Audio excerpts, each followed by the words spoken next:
Monsieur le Président, Madame la Ministre, mes chers collègues, sans surprise, les sénateurs et sénatrices communistes du groupe CRCE seront opposés à cette proposition de loi, tant dans son esprit, tant dans son esprit que dans son contenu. Merci de bien vouloir me laisser aller au bout de mon propos. Soyons clairs, le droit de propriété doit être respecté. Il s'agit d'un droit, je peux parler plus fort, il s'agit d'un principe constitutionnel. Personne ne peut s'installer chez autrui à l'encontre de sa volonté. Je crois ici d'ailleurs que personne ne le conteste. Ainsi, seule la puissance publique, lorsque l'intérêt général l'exige, peut décider de faire primer d'autres droits constitutionnels sur le droit de propriété en fixant les conditions de ces aménagements et la juste indemnité pour les propriétaires.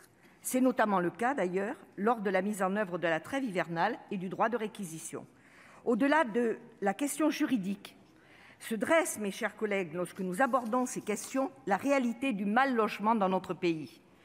Ainsi, il faut le savoir, 902 000 personnes n'ont toujours pas de logement.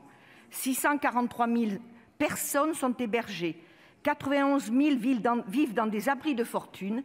25 000 dorment à l'hôtel et 300 000 depuis la crise sanitaire, hommes, femmes et parfois avec des enfants, vivent dans la rue. Le président Macron avait pourtant promis en 2017 que cesserait cette situation. Il nous semble alors qu'il est urgent et prioritaire d'agir enfin en ce sens, faute de quoi le renforcement de l'arsenal répressif sera sans effet ou presque. Comment opposer le droit à ceux dont les droits premiers sont bafoués, et notamment celui d'avoir un toit ? La force de la nécessité est malheureusement plus forte que la loi et ce que l'on qualifie de délit continuera à exister, non pas par vice, mais par nécessité vitale. Il faut alors nous interroger collectivement sur ce que cette situation exprime. Au-delà des cas individuels douloureux, il s'agit d'une réalité politique et sociale. Pour cette raison, nous considérons que cette proposition de loi n'est pas opportune en ne traitant que l'aspect répressif indépendamment du problème social et je dirais même éthique.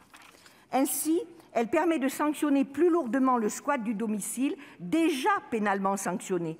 Par ailleurs, elle crée un nouveau délit autonome élargi à l'occupation de tout immeuble. Cette disposition permet ainsi la constitution d'un nouveau délit légalisant des expulsions actuellement illégales et reconnues comme telles par la jurisprudence de la Cour de cassation. Cette option avait pourtant été écartée par la loi ASAP suite à une forte mobilisation des associations du mal-logement. Elle fait son retour dans cette proposition de loi avec un spectre très large puisque tout immeuble est visé et donc les logements vacants, mais également les bureaux vacants, les biens inhabitables tels les garages. Certes, la commission a réduit la voilure. C'est vrai, si tous les immeubles sont touchés par la nouvelle infraction pénale, seuls les logements vacants seront désormais inclus dans la procédure accélérée, mais nous parlons quand même de 3 millions de logements. Cette disposition nous semble inacceptable, alors qu'il convient au contraire de sanctionner la rétention de logements dans le cadre d'un marché ultra tendu, faisant le jeu de la spéculation. Cette proposition de loi va plus loin. Elle permet d'attaquer des associations qui revendiquent l'occupation des immeubles vides comme la conséquence du non-respect du droit au logement.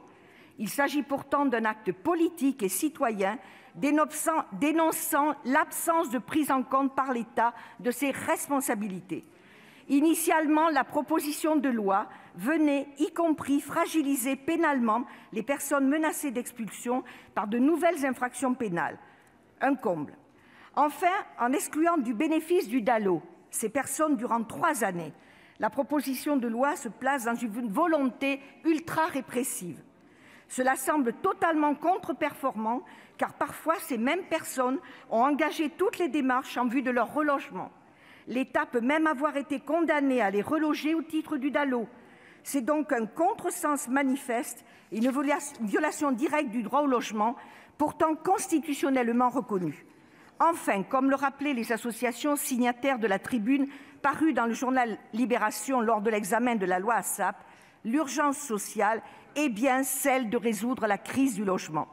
L'urgence est bien la construction de logements sociaux et, a fortiori, dans les communes qui ne respectent pas la loi SRU. Au rétablissement des APL, comme le proposait notre proposition de loi, à taxer les profits immobiliers, à financer la résorption des bidonvilles, au financement du droit à la domiciliation. Il convient ainsi prioritairement de réparer le problème plutôt que de l'aggraver, s'appuyant habilement sur l'émotion de situations particulières pour détricoter toutes les protections collectives. Pour toutes ces raisons, nous voterons contre ce texte que nous considérons démagogique et populiste. Merci.